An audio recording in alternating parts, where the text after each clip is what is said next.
வாயழகு செஞ்சதெல்லாம் வைகையாத்து மண்ணுங்க, பல்லழகு செஞ்சது முல்லையூர் மண்ணுங்க.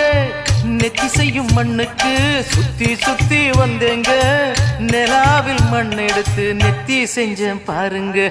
தந்தானே தந்தானே தந்தான குயிலே சாமி, தந்தானே தந்தானே என்னோட மயிலே.